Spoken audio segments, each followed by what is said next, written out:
Well, and I look at there's a couple other young candidates, for politicians, I would say young, that were able to get in these midterms, like Anna Paulina Luna. And look, it's going to be a process. This isn't something that's going to happen in one election or even two election cycles. It might take four, but you got to lay the groundwork now. And you got to start putting these people in front of the voters. I mean, that's what, like you're saying, what it comes down to. Yeah, you know what? Maybe if we put an effort behind Joe Collins in South Los Angeles, yeah, you know what? Maybe we're going to come up short this election cycle. You know what? Maybe next election cycle too.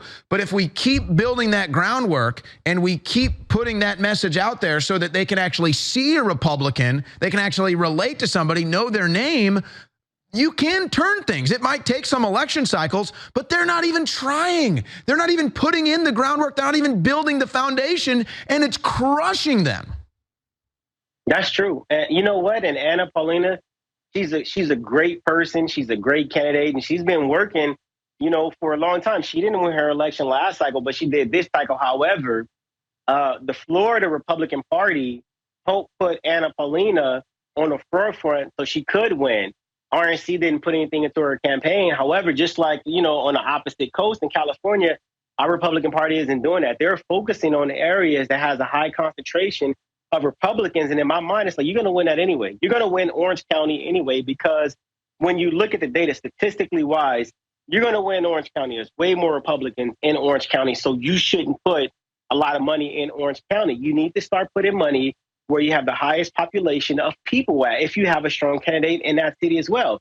So like a Joe Collins, I grew up in a Democrat home. I became a Republican in the military. I ran as a Republican in the city that I'm from. And last election cycle, we registered over 50,000 Republicans. We held classes on voter outreach in California and Georgia and Texas, in New York, in Florida, literally across the United States.